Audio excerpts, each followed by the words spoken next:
Pues, muy buenos días. Lo primero es que quiero agradecerles que estén ustedes aquí entre nosotros. Dios los bendiga. Mis amadas ovejas negras, qué bueno que están aquí acompañándome. Y hoy vamos a hablar de un tema padrísimo. Vamos a hablar de las obras de la fe.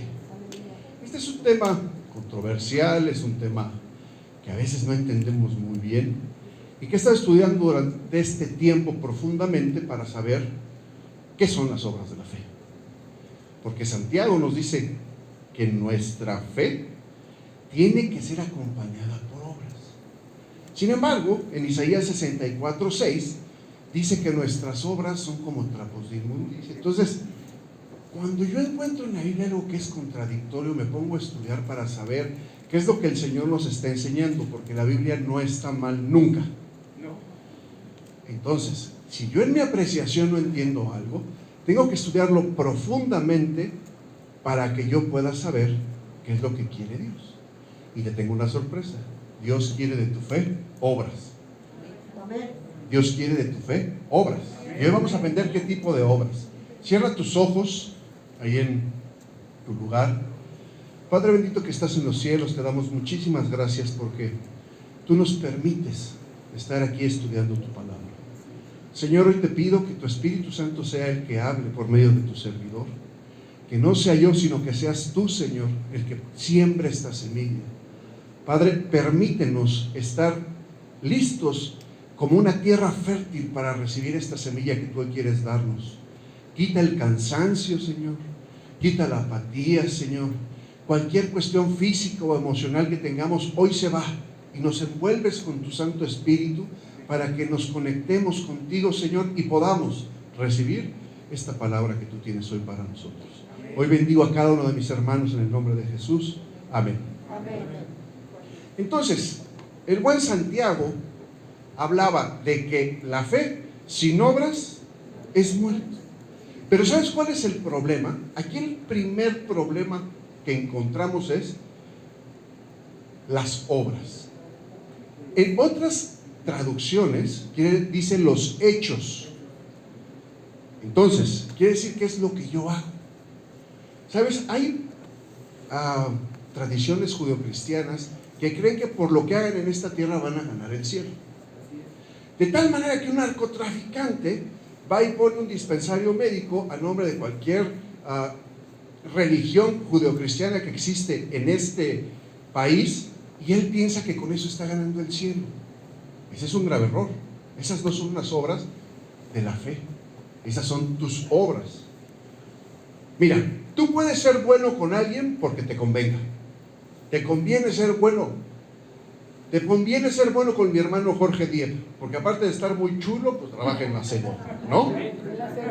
Te conviene, ¿sí? Digo, toma a mi hermano Jorge, porque él sabe lo que lo hago, ¿verdad?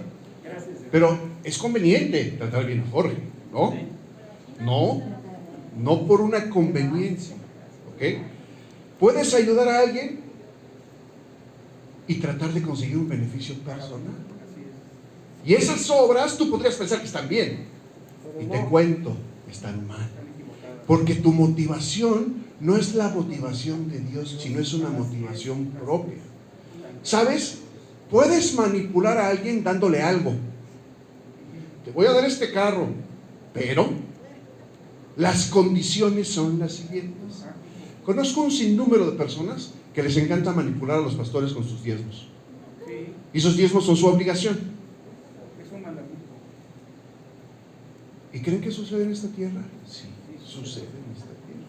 Conozco muchas personas que quieren ayudar a otras para buscar un beneficio propio y torcer el sentido del hacer bien.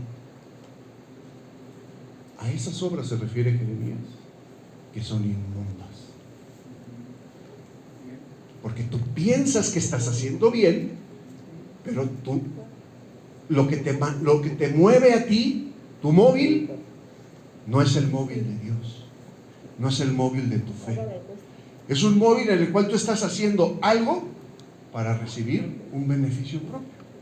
Puedes ayudar a uno de tus trabajadores para que ese trabajador sea tu esclavo por el resto de sus días. Y eso está mal. Entonces entendemos hoy que a lo que se refiere Jeremías es a esas obras que aparentemente son de piedad, pero no son de piedad. Llevan una jiribilla, llevan una mala intención. Y de esas obras hay muchos ejemplos en la Biblia, pero no nos vamos a detener ahí porque el pastor me dio como 10 minutos. Entonces, como hijo de Dios no puedo estar buscando hacer el bien, ni hacer estas obras, ni tener estos hechos, sino que tengo que buscar los hechos, las obras producidas por mi fe. Y eso es lo que dice Santiago. Entonces, vamos a hablar un poquito de Santiago. ¿Quién es Santiago? Santiago dijo en Santiago 2:17, por cierto, su material ya les llegó. Abran sus celulares, a mí sí me gusta que abran sus celulares. Todos deben de tener ya su material aquí. A todos se los han mandado. Pastor, se lo mandé yo personalmente, pero su celular no sirve. Todos aquí ya tienen su material. Ábranlo para que lo vayamos siguiendo, ¿ok? Nada más pónganlo en silencio, por favor, por si les llama alguien muy urgente, les digan, dame una hora. Santiago 2:17 dice, así también la fe, si no tiene obras, está muerta en sí misma. Es claro, Santiago, tiene que haber obras de la fe. Pero ¿quién es Santiago? Vamos a platicar de quién es Santiago. Este es un autor que a mí me apasiona, porque primero, Santiago fue el hermano de Jesús, carnal. Era su carnal. O sea, lo vio crecer, convivió con él, se agarraron de las greñas, ¿sí? Era su hermano en la carne. Y ahorita te voy a decir por qué esto es importante. Aparte era el líder del concilio en Jerusalén. ¿Qué es esto? Pues todos aquellos que decidían después de la muerte de Cristo cuáles iban a ser las conductas y las maneras de moverse de los cristianos. Para acabar pronto, los que daban la doctrina. Doctrina que seguimos hasta el día de hoy. Ahí nomás, Santiaguito. No era Santiago el apóstol, ojo. Ese murió antes de que este libro fuera escrito. No, señora, él no es Santiago el apóstol. Hay 4 Santiagos en el Nuevo Testamento, después lo platicamos. Fue una de las personas a las que Jesús se le aparece. Jesús se le aparece a Santiago. ¿Por qué creen? Porque Jesús y él tenían una relación. En su material están los versículos, Esto está en 1 Corintios 15:17. Pablo lo describe como columna de la iglesia. Tú imagínate, en Gálatas 2:9, que Pablo diga que tú eres columna de la iglesia. Eso sería impresionante, ¿no?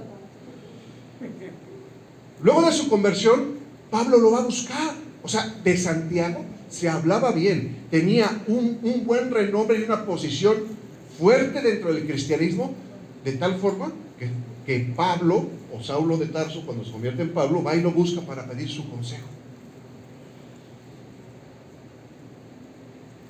El historiador Josefo y algunos autores judíos cristianos dan cuenta de la gran estima que gozaba Santiago por los habitantes de Jerusalén, sobre todo los pobres.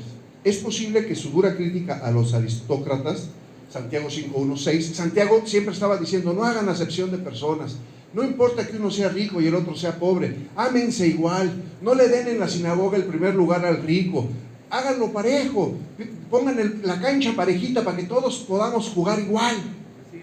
Y esa cancha pareja es la fe. Y por él decir necesitamos equidad, necesitamos igualdad. No puedes tratar a unas personas bien y a otras mal porque unas te caen bien y otras no. O porque a una le ves un beneficio y a otra no. Tienes que tratarlos a todos bien parejo.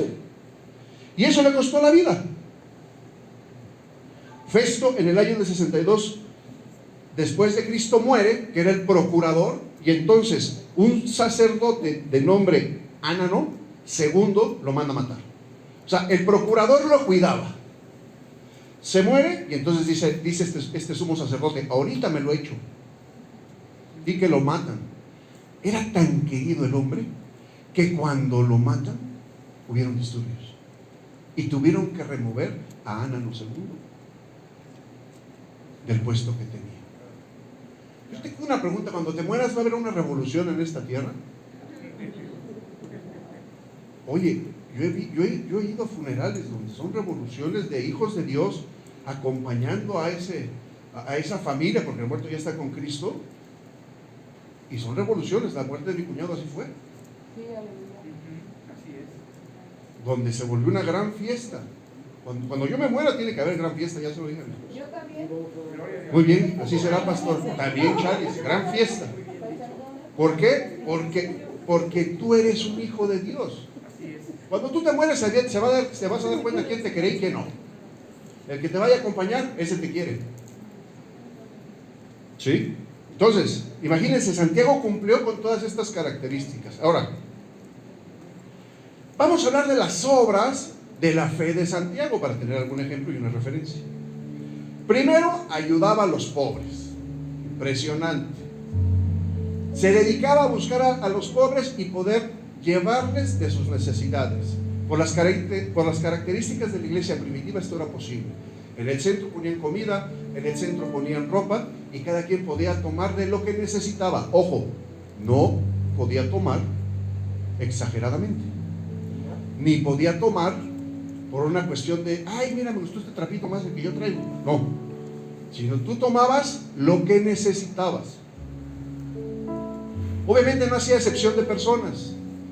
Era un hombre con autoridad y con poder, y al no hacer excepción de personas, lo mataron, porque trataba igual a los ricos que a los pobres. ¿Qué quiere decir esto? A veces tienes personas en tu círculo que tienen autoridad y te da miedo decirle las cosas de Dios por lo que vaya a pasar. No vaya a ser que pierdas un beneficio, no vaya a ser que vayas a tener algún problema. Santiago no era así. Santiago le hablaba de frente a todo tipo de personas, y nosotros tenemos que ser de esa manera. Otra cosa que amo de Santiago es que controlaba su lengua. Eso es algo bien difícil para todo ser humano, y eso es una obra de la fe, ¿eh? Controlar la lengua es una obra de la fe. Cuando estás muy enojada o enojado, que no vayas y hagas pedazos a la persona con la que estás enojado o enojada. Mejor saber callarte y vámonos. Controlar la lengua es una obra de la fe, y Santiago es que nos lo enseña. Él habló de Dios como el único Dios y todopoderoso en Cristo Jesús. Cuestión que también para sus tiempos fue muy fuerte. Pero lo más importante, y que hoy te quiero enseñar, es, él empieza esta carta diciendo: Santiago, esclavo, o doulos, esclavo por amor, del Señor Jesucristo, de Dios. Santiago, aunque caminó con Jesús de mozalbetes, aunque jugaban canicas, se daban sus mazapanes, se pegaban, se peleaban, jugaban lucha libre, cuando fue el momento en que el Señor empezó su ministerio, para él decir: ¿en serio tú eres el Hijo de Dios? Había la suficiente intimidad en Santiago para dudar de la deidad de Jesucristo. Nunca lo hizo. Nunca lo hizo. Al igual que su madre, sabían que Jesús era el Cristo, el ungido, el que había de venir. Y como lo respetó y lo honró, Jesús, Dios Padre y Dios Espíritu Santo prolongaron su ministerio y le hicieron un hombre grande. Lo más importante de las obras de la fe de Santiago es que reconoció a Jesucristo como su Señor, como su Salvador. Y todos aquí lo hemos reconocido como nuestro Señor y como nuestro Salvador. Pero es tiempo de que ese reconocimiento genere algo, genere hechos. Entonces, Santiago tenía la autoridad perfecta para poder hablarnos de que la fe tiene que tener hechos, de que la fe tiene que tener obras, de que la fe, si no denota algo, está muerta. Así es que, ¿cuáles son las obras de la fe? Yo lo dividí en tres grandes secciones que tenemos que cubrir o vivir los hijos de Dios. La primera es seguir la ley de Cristo. Se te tiene que notar la ley de Cristo. Mateo 22, 37 al 39 dice: Jesús le dijo: amarás al Señor tu Dios con todo tu corazón y con toda tu alma y con toda tu mente. Este es el primero y grande mandamiento. Y el segundo es semejante: amarás a tu prójimo como a ti mismo. ¿Sabes? Se te tiene que notar que amas a Dios. Esa es una obra de la fe. Ese es un hecho de tu fe. Y no me refiero a la fe como la certeza de lo que se espera y la convicción de lo que no se ve. No, me refiero a la fe como un conjunto de normas, como un conjunto de aprendizaje, como un conjunto de la ley de Cristo que dejó para ti y para que entre en tu corazón. Entonces, si no amas a Dios sobre todas las cosas, ya no se te están notando las obras de la fe. Ya no estás viendo los hechos de la fe. Si no amas a tu prójimo como a ti mismo, ya no se te están notando los hechos de la fe. El mismo Santiago dice: si ves a un hermano que tiene una necesidad y no la cubres, no está bien. ¿De qué sirve que le digas ven paz, pero lo mandes con hambre y destapado? Porque estás siendo muy espiritual al decirle la paz del Señor sea contigo, pero vete sin comer y vete sin tapar. Los hechos de tu fe es lo que te va a distinguir como un cristiano, como un hijo de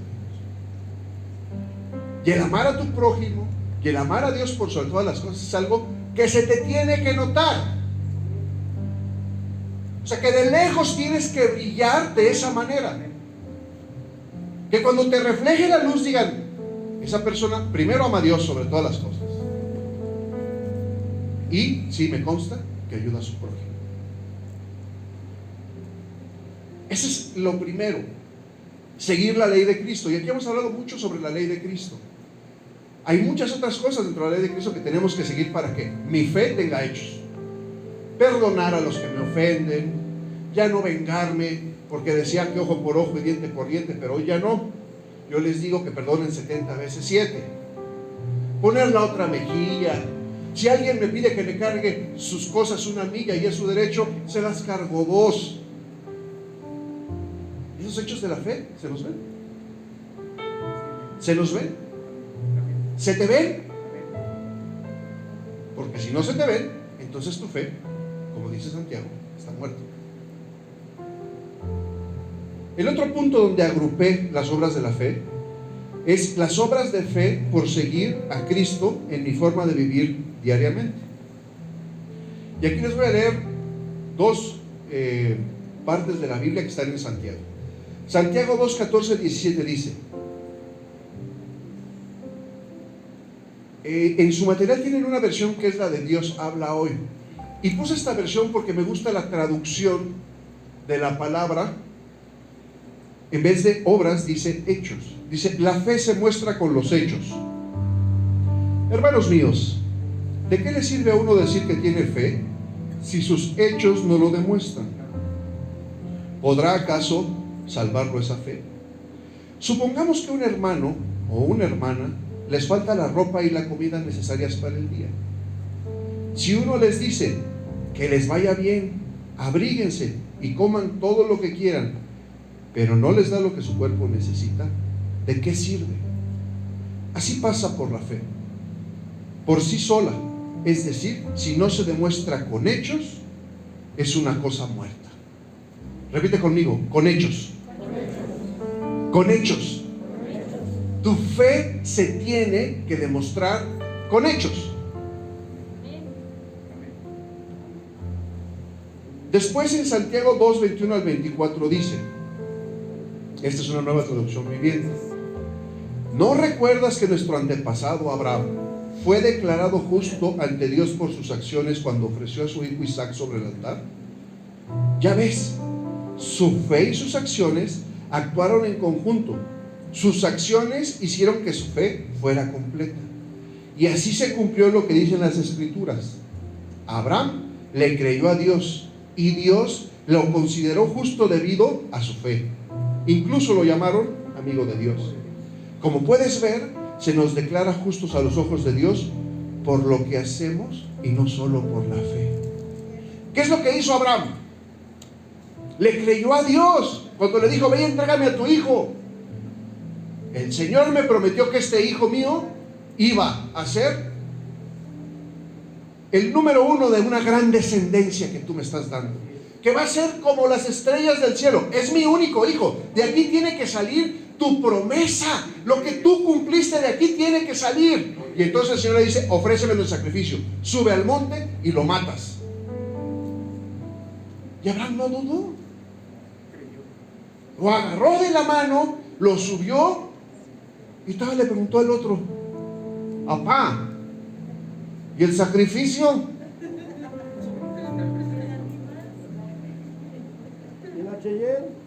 No había sacrificio. Imagínate el difícil momento para Abraham, para decirle: Dios proveerá. Actos de fe, hechos de fe. Caminar agarrado de su hijo, llegar hasta arriba, colocar el holocausto. Y cuando estaba a punto de darle matarine, Dios dice: hey, aquieta tu mano. Aquí está un cordero inmolado, que es el que va a sustituir a tu hijo Isaac. ¿Qué estaba haciendo Dios? Dios es atemporal. Le estaba enseñando a Abraham que la sangre de Jesucristo también operaba para él. Por su fe le fue contado por justicia. Por su fe fue llamado hijo de Dios. O sea, por tener los pantalones y fajarse y caminar y decir: voy a hacer lo que me dijiste. Eso le contó a Abraham para ser su amigo y para ser justo. Entonces, los hechos de tu fe, según Santiago, te van a hacer justo o justa y te van a hacer amigo de Dios. Yo quiero ser amigo de Dios. Yo quiero ser amigo del Espíritu Santo. Yo quiero ser amigo de Jesús. Entonces mis hechos tienen que contar para que Él se acerque. No estamos hablando de tu salvación, Ojo, no estoy hablando de la salvación, ni estoy hablando de los dones. Esos son regalos, eso es gracia. Hoy te estoy hablando de otra cosa totalmente diferente. Te estoy hablando de los hechos de tu fe. Porque si te dices cristiano, pues tienes que tener hechos por tu fe. Y para dejar esto más claro, si tú ves un brujo, ves los hechos que hace, ¿no? Hace brujería, y esa brujería tiene consecuencias para las personas que no están en Cristo. Su fe tiene hechos, porque él cree en cosas ocultas. Pero tu fe y la mía, lo que nosotros creemos, es más arriba que todo lo que existe en este planeta y en este universo. Santiago lo dijo: nuestro Dios es todopoderoso. Y si tu Dios es todopoderoso, tus obras y tus hechos tienen que ser en función a ese Dios que mora en ti. Por último, quiero hablar de las obras de la fe que hace Dios por medio de mi conducto. Y quiero que vayas a Hechos 3, 6 al 8. Dice: pero Pedro le dijo: no tengo ni plata ni oro, pero lo que tengo te doy. En el nombre de Jesucristo de Nazaret, levántate y anda. Le tomó de la mano derecha y le levantó. De inmediato fueron afirmados sus pies y tobillos, y de un salto se puso en pie y empezó a caminar, y entró con ellos en el templo, caminando, saltando y alabando a Dios. El tercer punto es los hechos que Dios va a hacer por medio de mi fe. Si yo ya conozco la promesa de Dios que Dios sana, este ejemplo de Pedro es impresionante, porque yo tengo autoridad para ir a orar por una persona y que esta persona sane. Ah, no, es que para eso está el pastor. Claro que no. Tú tienes en tus manos, en tu fe, la autoridad que el Señor Jesucristo te dio. Fíjate cómo ora Pedro, Estamos hablando de Pedrito, también no es cualquiera. Dice: en el nombre de Jesucristo de Nazaret, levántate. Empieza por lo simple. Hoy dile a tu problema: en el nombre de Jesucristo de Nazaret, levántate. Hoy empieza por orar por ti misma, por ti mismo, y decir: en el nombre de Jesucristo, esta situación la pongo en tus manos y tú me ayudas a resolverla. Esta enfermedad la pongo en tus manos y tú me la quitas. Tú me llevas a prosperidad, tú me das sabiduría, en el nombre de Jesús de Nazaret. Ya dejen de declarar, porque ustedes no son nadie para declarar. Nosotros tenemos que decir todas nuestras declaraciones en el nombre de Jesús de Nazaret. Que Dios bendiga a México en el nombre de Jesús de Nazaret. Que Dios bendiga lluvia de gracia en el nombre de Jesús de Nazaret. Eso es lo que vale. La poderosa sangre de Cristo que fluye en ti y que te va a llevar a tener obras de fe. ¿Y qué crees? Estas obras de fe avivan tu fe misma. Cuando yo veo sanar a alguien, Dios me ha permitido ser instrumento para que ore y algunas personas sanen. Yo no soy, es Él. Pero eso aviva mi fe. Yo me siento reconfortado cuando Dios cumple su palabra. Y eso no es para mí, eso es para todos los que estamos aquí. Yo me siento reconfortado cuando por fe Dios me ayuda económicamente. Y eso no es nada más para mí, es para todos los que están aquí. Otra cosa impresionante de este versículo, de los hechos de tu fe, es cómo lo levanta Pedrito. Imagínate aquel que no había caminado nunca, el miedo que tenía para pararse. Este está loco, me quiere levantar, me va a quebrar más. Me va a quebrar más.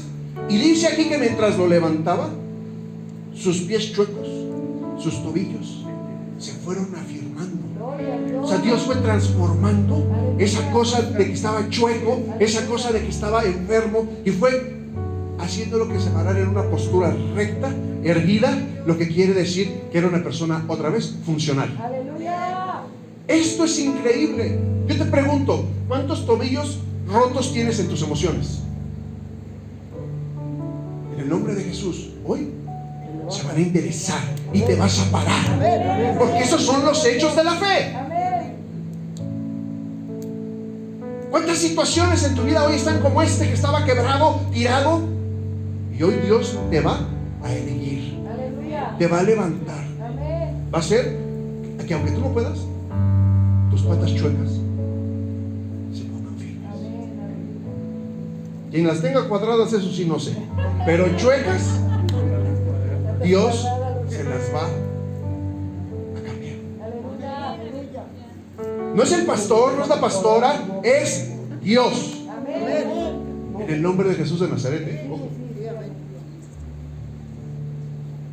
Y el 8 es la culminación de los hechos de la fe de Pedro. Y de un salto se puso en pie y empezó a caminar. Y fíjense, y entró con ellos en el templo, caminando, saltando y alabando a Dios. ¿Sabes? Cuando un hecho de la fe de nuestra vida llega a ti, tú tienes que llegar aquí. Tienes que llegar a tu casa saltando, brincando, alabando, diciéndole: gracias, Señor, porque los hechos de mi fe están consumados. Gracias, Señor, porque esos hechos de la fe me ayudan aquí, pero también me ayudan allá. Gracias, Señor, porque esos hechos de la fe me ayudan aquí y allá le dan una gema a mi corona. Gracias, Señor, porque esos hechos de la fe me van a llevar de gloria en gloria y de victoria en victoria.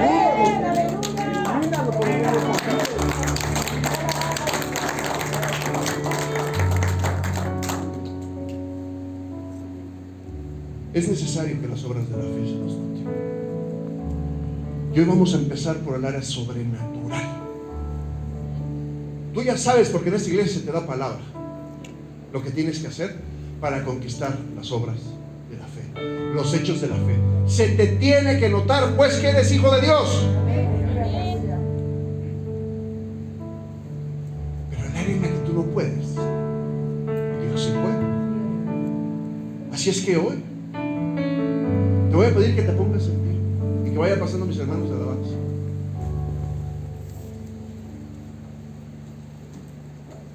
Hoy vamos a orar. Hoy vamos a orar. Ahí donde estás.